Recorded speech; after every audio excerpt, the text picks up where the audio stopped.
1745 میں نادر شاہ ابدالی کو خیمے میں قزل باشیوں نے قتل کر دیا۔ ان دنوں افغانی فوج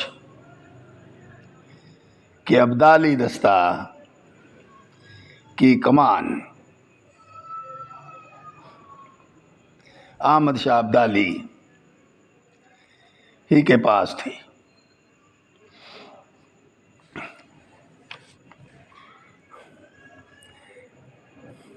قندھار میں بادشاہ کے انتخاب کے لیے ایک بہت بڑا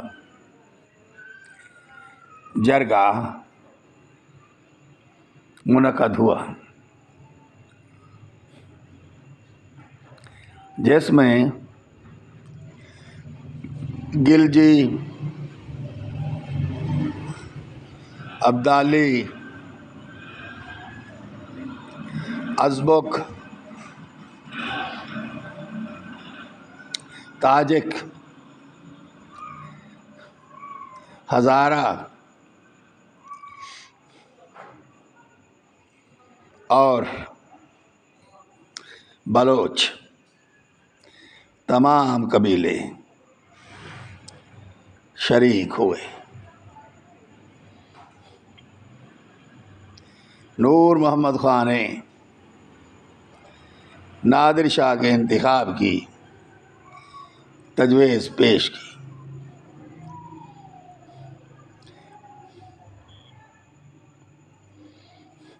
جرگہ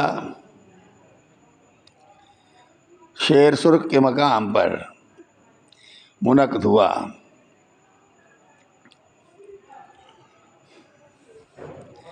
تو ہر قبیلے کا سردار بادشاہ بننے کے لیے پر تول رہا تھا، جس میں اس وقت کے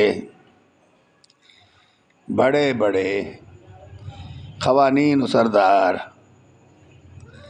محبت خان پوپلزئی، نور محمد گلجی، نصر اللہ نوازائی اور حاجی جمال خان بارکزئی قابل ذکر ہیں۔ ان تمام بڑے بڑے خوانین سرداروں کی موجودگی میں واحد احمد خان بالکل خاموش بیٹھ رہا اور حالات کا بھی جائزہ لے رہا تھا۔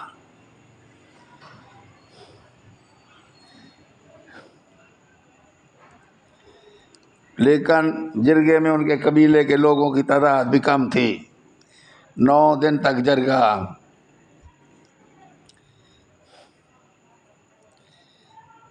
بحث و مباحثے کے بعد کسی حتمی نتیجے پر نہ پہنچ سکا۔ تو اس دوران جرگے میں موجود ایک بزرگ صابر شاہ اٹھا اور انہوں نے احمد خان ابدالی کا نام پیش کر دیا اور کہا کہ اس تمام لاعینی گفتگو کا کیا فائدہ؟ خدا نے احمد خان کو تم سب سے کہیں زیادہ بڑا آدمی پیدا کیا ہے۔ تمام افغان خاندانوں میں اس کا خاندان شریف ہے، اس لیے خدا کا واسطہ ہے احمد خان کو بادشاہ تسلیم کر لو۔ صابر شاہ نے گندم کا خوشہ احمد خان کی پگڑی میں لگا دیا اور کہا کہ آج سے یہ تمام ملت افغانہ کا بادشاہ ہے۔ بادشاہ بننے کے بعد احمد خان نے مختلف قبیلوں کو جو آپس میں ہر وقت ایک دوسرے کے خلاف برسر پیکار رہتے تھے، وہاں متحد کر کے اسے قوم کے کالم میں ڈالا اور اپنی قوم کو دوسروں کی غلامی سے نجات دلا کر بادشاہی تخت پر بیٹھ گیا۔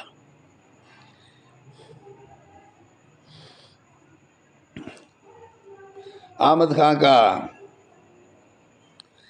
سب سے بڑا کارنامہ افغان قوم پر یہ ہے انہیں متحد ملک افغانستان